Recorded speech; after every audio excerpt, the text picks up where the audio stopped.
Welcome to the Financial Planning for Canadian Business Owners podcast. You will hear about industry insights with award-winning financial planner and entrepreneur Jason Pereira. Through the interviews with different experts with their stories and advice, you will learn how you can navigate the challenges of being an entrepreneur, plan for success, and make the most of your business and life. And now, your host, Jason Pereira. Hello and welcome. Today on the show, I have Sandy Pollack, author of the book, Don't Leave a Mess. Now, the book is pretty much a estate planning book, but really talks about how to differentiate between the concepts of financial thinking and financial planning, because one is needed in order to effectively do the other. And with that, here's my interview with Sandy. Sandy, thanks for taking the time today. Thank you for inviting me, Jason. It's a pleasure to be here. My pleasure. So Sandy Pollack, tell us a little bit about yourself. I'm originally from Montreal, a graduate of McGill University.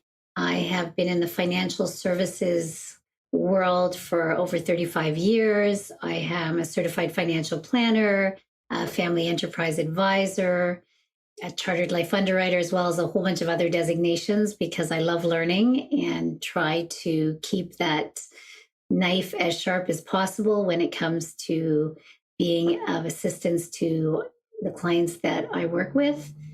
And I have an advisory firm called Truman Advisory Group, where we work with business owners and high net worth individuals to help them make wise choices to protect what they've worked so hard to build. Okay, perfect.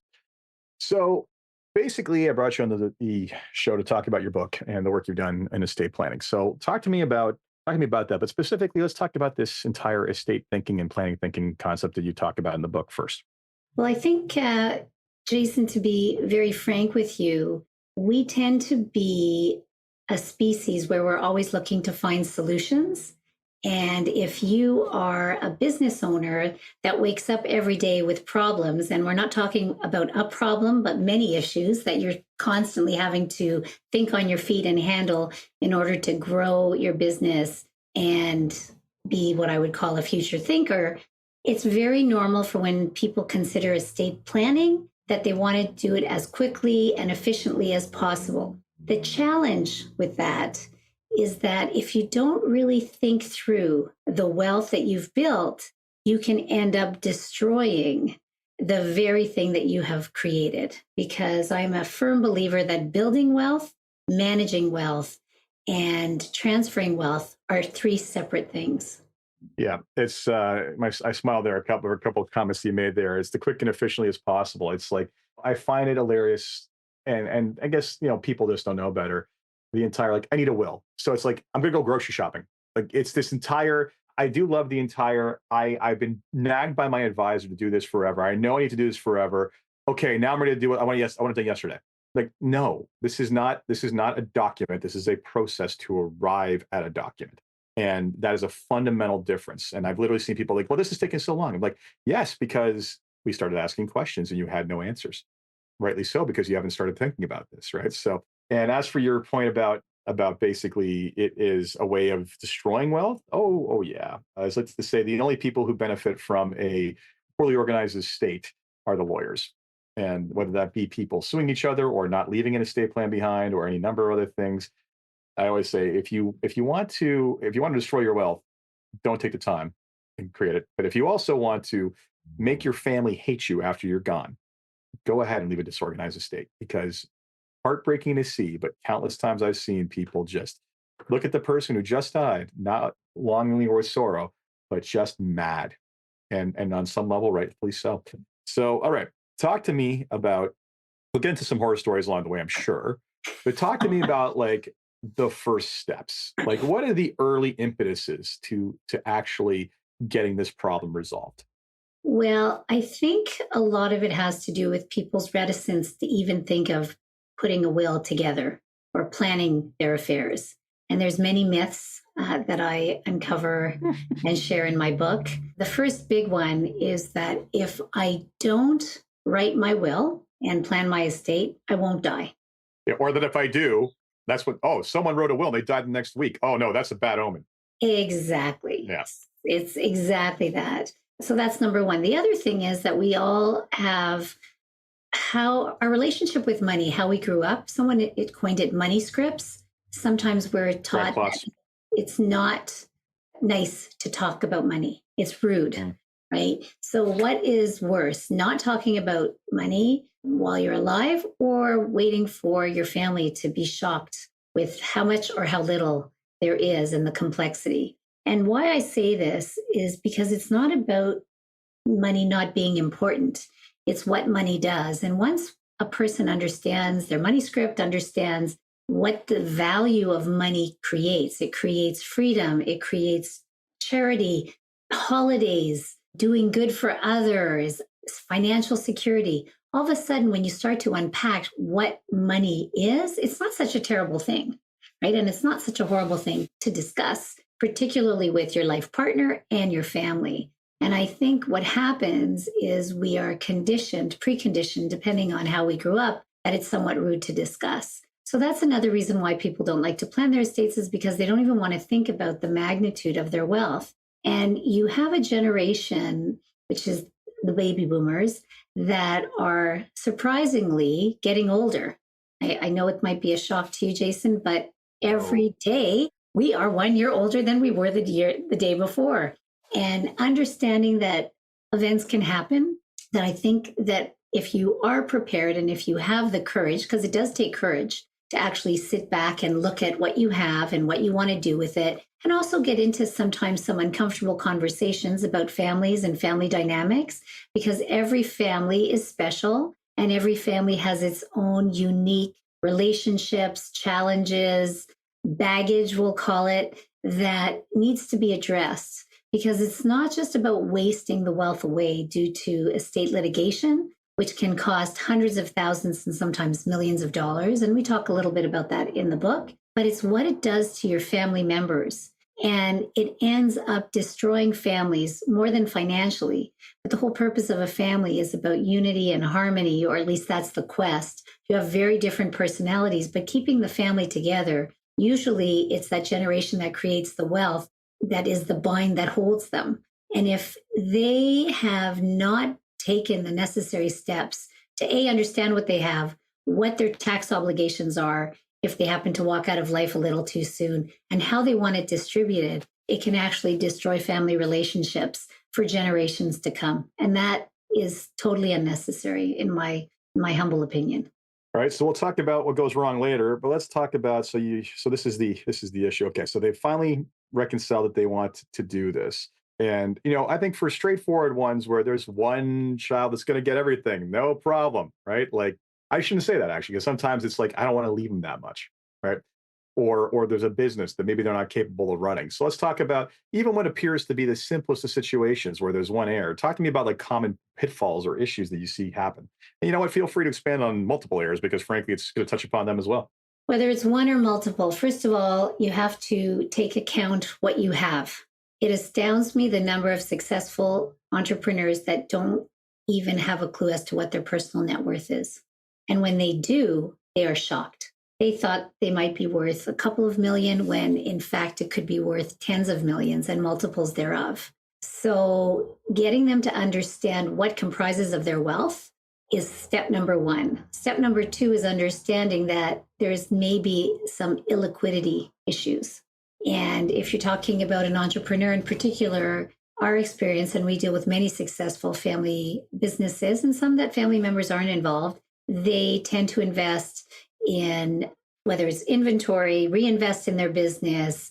Real estate's a big one, where they'll have a real estate portfolio. They're not so hot on RRSPs, but they realize they have to do it because they love the fact that they can save taxes. Again, a little tax strategy that that's their mini fix that they get. But they never take the time, and it's probably a good thing, is just to look at, in a pie shape, where is your net worth? And when we sit down with our clients and show them that, more often than not, 70% of their net worth is comprised of hard assets without any liquidity. And that creates a significant tax obligation that they are not even aware of until it's too late. Well, what's interesting there too is that people think it's it can go one of two ways. Either they're not really aware of how much they have, and they're like, this is a surprise, and then therefore they haven't thought about the tax bill or realized it was on the radar. But the other one is sometimes the delusion that they think it's worth a lot more. that's a big issue with a lot of entrepreneurs. Their baby is always top value, but not necessarily. But frankly, for this exercise, we don't want it to be the highest possible multiple anyway. So it's an easier conversation to say, well, maybe your business is not that worth that much because we're tax planning, right? Like that one, they're okay with. And I think they are when they have to look at the tax obligation. I think what they forget is that they have to look at, will the business continue past them beyond their life? Yep. And more often than not, they've never really taken that into account until there is an event that happens. Unexpected diagnosis, a divorce. And all of a sudden, what they thought was, well, I was only pulling in $200,000 when in actual fact, the business was supporting a lifestyle that was much more in excess of that. And they had different income splitting opportunities or things to actually use the business to maintain their lifestyle. So I think that sometimes it just takes a curious kind of advisor to ask them, A, what their relationship with money is, what they have, why, understand their history of their wealth journey, why they started. Most entrepreneurs that we work with more than likely were one of two kinds of people. A, they were unemployable, or B, they thought that they could do better than their current boss, or they had an idea that they think would be better than anybody else's to give to the world or sell to the world and seize that opportunity. And I think that once you can connect their history and their story and then ask them what they want to see happen, 3, 5, 10 years, what their relationship with their children are, how they feel about money. I mean, we're working with a family right now who just sold a business. The accountants did a phenomenal job of getting the deal together, taking care of all the paperwork and negotiation. I mean, they were just stellar. But no one asked them, would you like to take some of that tax that you have to pay, and we're talking 7 figures, and redirect that to a family foundation, to a community foundation? And they went, we can do that? So sure enough, we looped the accountant back in and said, look, we're looking at maybe making $1 million gift to a foundation that will perpetuate the rich family history that they have as it relates to giving to the community, supporting certain areas that are very important to them. So the accountants went, oh, we never really thought of that. So sure enough, they come back with 3 different scenarios to show the difference in doing scenario 1, 2, or 3. And we're about to present that to the client. It had nothing to do with buying anything. It had to do with thinking about how can you create something that will engage multiple generations. And the interesting thing about this gift that I'm really excited about, because I'm presenting it on Thursday, is that it's going to connect the person that sold the business with their grandchildren. Because with a gift of $1 million that will spit out $50,000 a year, wouldn't it be nice to sit down with your grandkids and talk about charity and causes and have them present? And those are memories that will be seared into not just their brains, but their hearts. And that's Absolutely. What real wealth and legacy planning is really about connecting families so that they stay together. And I think we forget that when we're doing our planning. I don't know if that answers your question, Jason. But it goes a different direction. So you basically went down that path, and like, let's talk about other ways that you can potentially connect the generations across timelines planning. So talk to me what other tactics you've used. Okay, so we've had family meetings, particularly in family businesses with multi-generations. And what we have been honored to do, I would say, because it really is an honor and a privilege, is to have multiple generations sitting around a conference table and asking them, what's so special about this family? Knowing full well that there's been conflict, knowing full well that not everybody is everybody's best friend. And what comes out of that from each member, each generation, is so rich that it also helps the wealth, call it the wealth founder, the one who owns the majority of wealth, plan what they have with more. They're turning significant wealth into significance. So whether that be using life insurance, using trusts, looking at corporate reorganizations, all that's the after stuff. But really what's key to any successful estate plan is thinking about what you want, why, and not always looking at it from a tax lens. Because your children or grandchildren are not tax deductions. They're actually human beings. And if they're not prepared... They can be both, but continue. They can be both, but they are human beings, and they need to be prepared. They need to be prepared. And more often than not, we're witnessing second and third generations that are not prepared for the magnitude of wealth that's being left. So then everybody's talking to them in a language that they don't understand instead of slowly supporting them so that they have the financial literacy and the tools that they need to have a life with intentionality, with a great future ahead, and also securing their own financial security and independence. So one tool is having families talk, discuss. We have, particularly in the family business arena, we have had families compose their mission statement. We've guided them to, which reflects not just their values, but the purpose. And the number of business owners who feel a deep sense of responsibility to their employees and the families that they employ is astounding. It is absolutely astounding. It's not just about the wealth for their kids. They feel that they're part of a community, and the last thing they would want is to lose a business because of neglect or not planning properly, because they realize that they have a responsibility, not just to the community that they live in, but to the families that they employ. So that's one way. The other way, I think, is about collaboration. And I think that there's not enough, there's a lot of talk about cooperation, but there's very little collaboration. And when I say the cooperation, what I mean is me being nice to your professional advisors, whether they're accountants, whether they're lawyers, whether they're investment experts, insurance professionals. They never, like, it just means I'm going to be nice to you, you're going to be nice to me so that we get the job done. What happens in collaboration, which really is a totally different step to planning, is when you share information to the other professional advisors that will impact the advice that they give the client. And a good example, and I can share a story of a client who's, we had a tax lawyer, we had a tax lawyer, an accountant, myself and my client, and this person had a lot of wealth, a lot of real estate. And the tax lawyer was talking about how they could freeze the value of the assets and then push everything into this spousal trust, right? And then when she died, the kids would get it.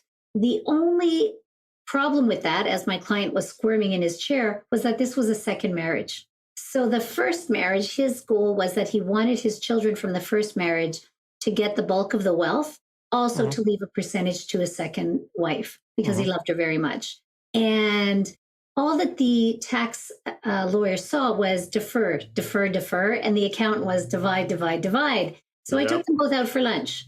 And I explained to them that there was a balance between control and tax. And you could have some tax leaking out, and you could solve that with life insurance, with corporately owned life insurance, but still gave the amount of control that the client wanted. Yeah. So sure enough, they went back to their plans. And what was interesting was the accountant who said, Sandy, this has been your client for 2.5 years. I have known this client for 25 years, and you know more about his life and the relationships and the complexity than I do. So thank you very much. They went back to the drawing board. They made an amazing plan that included trusts, that included freezes, but that gave the client control. And everybody was happy in the end. Yeah, almost. It's funny. I say, the old, to a man with a hammer, everything's a nail, right? Of course, they're looking at it from that lens. And it's when, these are the things I chuckle when people say, well, I have an account, what do I need a planner for? It's like, you think that those roles are the same thing. That's interesting. They're not, right? And it is absolutely. You ask a lawyer, what you need to do, they're looking from that lens. You ask a accountant, you're looking from that lens. But the reality is that, as go back to what you said about, as humans, we like to solution everything. Problem is we do that before we define the problem properly. And there was a perfect example of the problem was not defined properly, and it was easily solvable, but you had to zoom out to actually know what it was you were trying to fix. And it wasn't a tax bill. It wasn't. And yet at the same time, the planning wasn't done, Jason. It wasn't complete, because the next thing was, how do you share your planning with your children and your spouse? And you know what? We all have a readiness time. And this person wasn't ready because he came from very humble beginnings. His wealth amounted to close to 100 million. And and whenever we would do a review, he would say, that's not me. Because he's this very humble individual, keeps a very low profile, very quiet wealth. And I didn't say that it's you, but you own this. And there's a responsibility as to what you want to do with it. So let's talk. He wasn't ready to share this. And his children were not spoiled. His children very responsible, living within their means. Like everything was, there was no reason for a little red flag to go up, except that there's always the X, right? That's in the background. So I said, well, look, if you're not ready, why don't we just write a letter? Why don't we write a letter to your children and a letter to your second spouse as to why you've organized your affairs this way and what your thoughts were? And we ended up having two very, I don't even know what the word to describe, transformational conversations about how he grew up when he came to Canada, what it was like when he started his business, the hours that he had to put in the initial years, the divorce, his love for his children, his love for his second wife. And so we helped him put together two letters. He'd updated his wills, very legalese. There was no dear or beloved in those documents, unfortunately. And we put in his words, listening to him, a letter to each, so that would in some way avoid estate litigation. Fast forward 10 years later, and now it's time to have that family meeting. And we've had an opportunity to meet with the children to talk about how they felt about the relationship with their dad, how they were with each other. And then the next step, of course, and we still haven't got to it, is to meet the second wife. And there's a fear, and it's understandable. And yet there is something about relationships and love that is so powerful that sometimes we forget. We forget and we think that we're going to do harm, when in actual fact, by having these conversations, it makes families have clarity, it makes them understand each other better, and it also tightens those bonds instead of severing them. So again, we had shared our report with both the accountant and the lawyer, so they knew the family dynamics, they knew the family tree. I mean, we do some very comprehensive planning, and it made it easier, to implement the plan, but 10 years later, it's not relevant anymore and it's not sustainable. So he's got to take the dust off and open it. And we'll see how that goes. There's no guarantees. So let's talk about the obstacles encountered in the middle of it. Right? So people often start these processes, start getting hit with questions they never thought about, and then the family dynamics issues come out of it. Talk to me about some of the more common ones you see, and like we can talk about not necessarily solutions, but tactics on how we can be addressed. So there are two different scenarios. One scenario is a family business enterprise, and one is just someone that has been either inherited wealth or built wealth, sold their business, and now it's a question of what to do with it. So you tell me which one you want me to discuss, Jason, and I'll go from there. Let's go with the first one. And then we'll do the second one. First one, family business? Family business. Okay. So for family business, when we begin an engagement, we have what's called a discovery process, where we have meetings with all the family members, the key players in the business, like the CFO, CEO, and the children, to find out a little bit more about the family, their role, their future, their thoughts, and we come up with major themes. Once we've addressed major themes, for example, most entrepreneurs have this desire to reinvest in their business in order to grow it. And they continue to play this song, this tune, for 5, 10, 15, 20, 25 years, which is why you have so much wealth that's illiquid. So then we come up with themes. Okay, do we harvest? Is it now the time? And so is it growth? Are we ready to grow the business or harvest? Another theme that we come up with is letting go, and mentoring. Do they continue to control, or do they let go? Do they look at different planning? Do they invite their children into the planning? So that discovery, which can take hours, right? We have lots of interviews. We come up with many themes. And then we ask the client, okay, we'll come up with themes like, first of all, we have one client right now where there is a capital gains obligation in excess of 25 million. Okay, do you want to address that now? We also have mentorship for next generation. Do you want to address that? Communication. There's no communication between, and we don't do it all for our clients, but I look at planning somewhat like going on a freeway. And so you're going to have people that come on the off ramps, come on the on ramps, and depending on where the client wants to go, we're able to bring, if necessary, other professionals on. And so if they say, oh my God, I didn't realize that I had this tax obligation. Okay, Sandy, that's really painful. Why don't we work on that? So we go through, what financial independence looks like for them.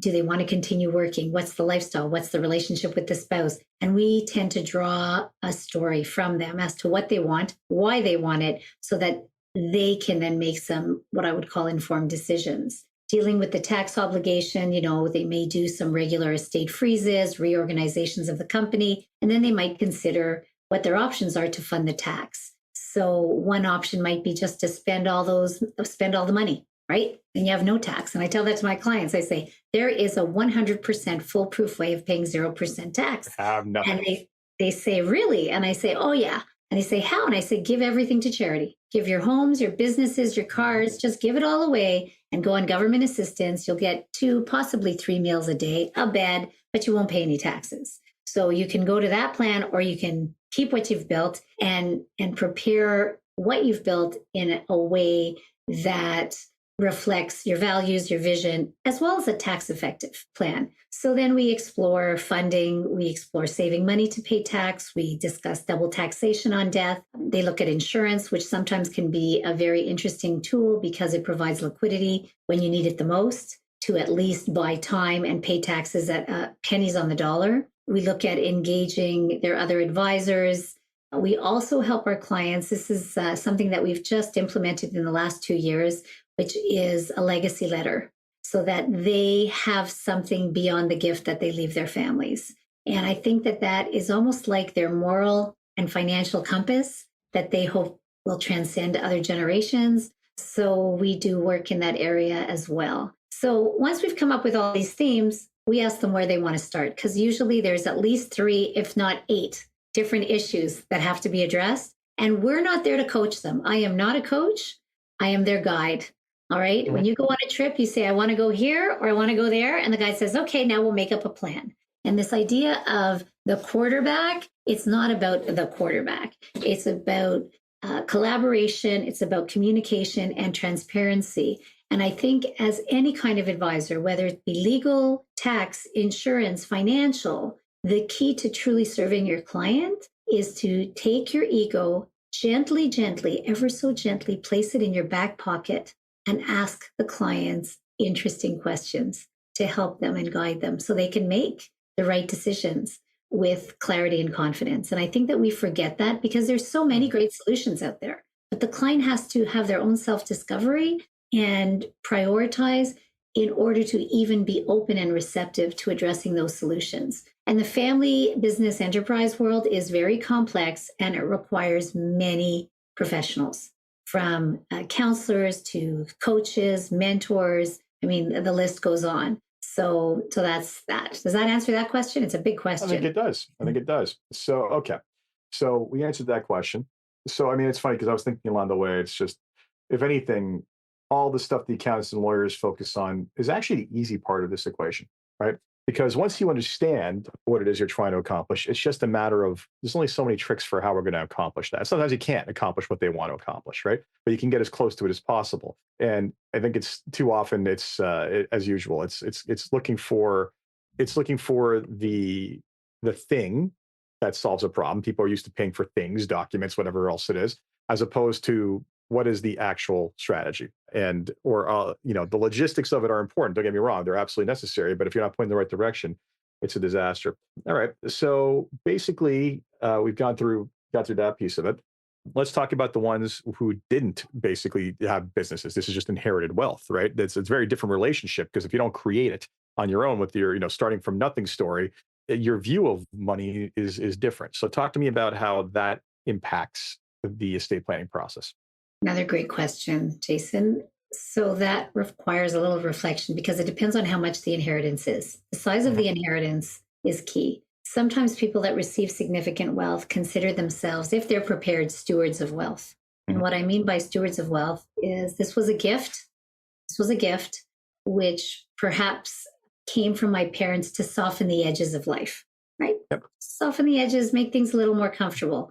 And I would like to ensure that if I happen to use this money because of longevity risks, because of investment, whatever the case may be, or using it, right, to live my lifestyle, that if I want to replenish it, what do I need to consider? So those are the stewards that they receive. And I'm assuming this is just plain cash, because real estate's very different. The second kind of thinking is, okay, how do I introduce this to my children, what we have, why we have it, and teach them financial literacy. I've got a new word for it, which I call financial fluency. And it's helping young people get through all the clutter and noise. And I think most of the clutter that we see, I hate to say this, is through social media. There's so much misinformation out there. The banks You mean Canada doesn't have an estate tax? What are you talking about? Sorry. Exactly. Counter it on a daily basis. Oh, do you really? Well, there you go. Or even credit cards. Yeah. The banks are teaching young children at university. You'll see, I mean, I remember this. I was giving a talk it was financial planning week, and they wanted to talk about money and marriage. And they asked me to give a discussion on it. It was kind of fun, a little cheeky. And as I'm leaving, there are all these tables and there's all these banks. And one of them has piggy banks that they're giving away. So you get a piggy bank, and here is an application for a credit card. So think about that. Those aren't the same thing. Sorry. Well, yeah, exactly. Aren't they the same thing? So all of a sudden, you've got this disconnect of saving and spending. Or when you're talking to younger people and they say, well, no, the bank says I should only pay the minimum because it's good for my credit rating, which is such misinformation when they're paying 27%. What? Who told them that? This is real. This is real. What's happening? And we're talking about these are young people that are being misinformed because of all the noise. So I think that the first thing is, I think every parent has a responsibility to teach their children about saving, about spending, about sharing, about tools are out there. What is an investment? What is a stock? What is a bond? Why do people buy homes? What's a mortgage? And I think that we have really, I've seen it more often than not, a lot of young adults that are not prepared. And I think it's up to a parent to teach children grit, teach children about waiting, about long term, that you can't always make 50% in 1 year, 1 month, 1 day through day trading. I mean, there's so much misinformation out there. Oh, boy. And I think that it's really important that we have those conversations. And part of what's in the book is not just about how to, but it's really about reflecting and thinking. And there are questions, there's tools, there's lists that make it so easy. But you know what's interesting, Jason, is easy things are never easy. No. And we have to just accept that fact that easy things, difficult things sometimes are easier than easy things. And I will say two things about young people and money. One, having taught at university, I am often struck by the level of delusion around a couple of things. Starting salaries, quite amazing. Like I would think you would look that up before you actually enroll in a program, but most don't. And when I put those up on screen, people are deflated. Lifetime earnings, really, the number of people, it's amazing what they think they're going to be making 5 years out. Just not the thing. And yeah, sometimes unrealistic investment returns. I remember one time someone basically, because the program, like I had a project where they signed up for a robo-advisor and would chart what happened on a weekly basis because I wanted to show them how boring it was when they did it in the balanced portfolio. And one person legitimately said, I thought I'd be able to double my money every year and be a billionaire by whatever age. And it's just I'm like, do you legitimately believe that the reason people aren't billionaires is for lack of the bare minimum effort required? Like, is this what legitimately we are leading people to believe? And I get it. In the absence of any other information, their mind will make whatever assumptions they're going to make, right? But so it's a very stark class for a lot of these kids. They never really have thought about it in those terms, and seeing realities, unfortunately, a cold splash of water on their face. The other thing I'm going to go back to and talk about inherited wealth, and you said about stewardship. You're absolutely right. I think the largest legacies I've seen left behind, and some of the dynastic fortunes I've been privileged enough to meet people who were beneficiaries of. What really struck with me, and I've seen a lot of these things go wrong, but the ones that went right, what really struck me was the fact that they saw it as not theirs.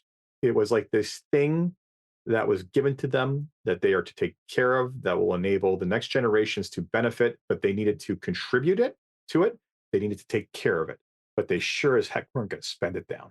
And it was just, I gotta say, I don't think that conclusion is ever arrived at without a lot of conditioning for a client, for a kid to understand that is their role when it comes to familial wealth. And so I think it's one of those things. Absolutely, that is something that is a great So anyone who's got wealth and wants to pass it down and make sure it's going to basically be treated, with the utmost respect and benefit as many generations forward as possible, that is definitely the approach you got to take. But that is not an approach you can teach them at the 11th hour. That is something that has to be conditioned from an early age, right? And maybe you don't have that wealth early on, so it's difficult. Maybe you came up with nothing yourself and don't want them to basically suffer. Well, unfortunately, it's hardship that makes people resilient. You can't get a diamond without pressure, right? So it's oftentimes oftentimes giving them everything is just training them that it is there to be spent and gone. Now, if you want that, that's fine. But if you expect it to outlive you and outlive them, it's different. I think there's more to unpack than the idea of stewardship. I think there are emotional factors as well. There's guilt, there's shock that have to be unpacked when we're looking at estate planning. And I think that we have to change how we talk about it. And what I mean by that, Jason, is it's not about passing wealth down, it's passing wealth to. And those words are powerful because it's like a baton. If you're in a relay race, it's about taking that baton and passing it on to the next person. The other thing we have to be mindful of is not everybody has to pass on their wealth. They can give it away. I know of situations where people have, inherited significant wealth and they've started their own foundations. They live a nice lifestyle, but they're giving it all away, and they're giving it away with purpose. And they need help in defining what that purpose is, what causes are important. We talk a little bit about that as well in the book, is understanding that you have to spend some, you have to save some, spend some, and share some. And those are the three keys to earning wealth, managing wealth, perpetuating wealth, transferring wealth. And there's a lot of people that don't understand that money has good attributes to it and can do exceptional things.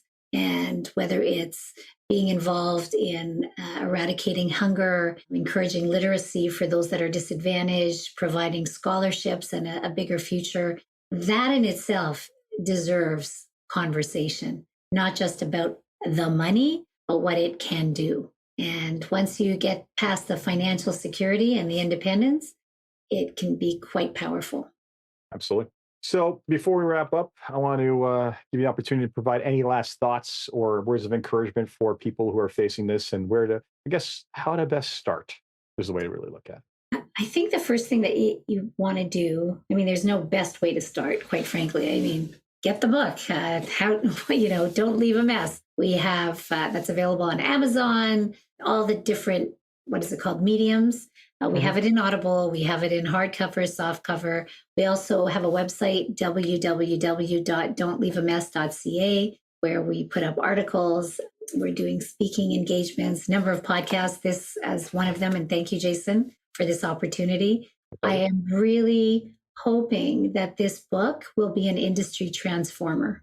And what I mean by that is not just in the financial services industry, but I'm talking about legal and accounting, so that people that have worked so hard to build what they have built can transfer that with intentionality and wisdom.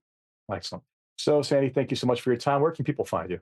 www.don'tleaveamess.ca. That would be the best. And you don't even have to put an apostrophe on there. And I want to thank you, Jason. This has been it's been a real delight. Thank you for making me think a little harder than normal. And I just wish you continued success with your practice and your podcast. Thank you. And you with your book. So that was today's interview with Sandy Pollack. Hope you enjoyed that. And this is something you're interested in learning more about. By all means, please pick up the book. Until next time, if you enjoyed this podcast, please leave a review on Apple Podcasts, SoundCloud, Spotify, wherever you get your podcasts. Until next time, take care. This podcast was brought to you by Woodgate Financial, an award-winning financial planning firm catering to high net worth individuals, business owners, and their families. To learn more, go to woodgate.com. You can subscribe to this podcast on Apple Podcast, Stitcher, Google Play, and Spotify, or find more episodes at jasonpereira.ca. You can even ask Siri, Alexa, or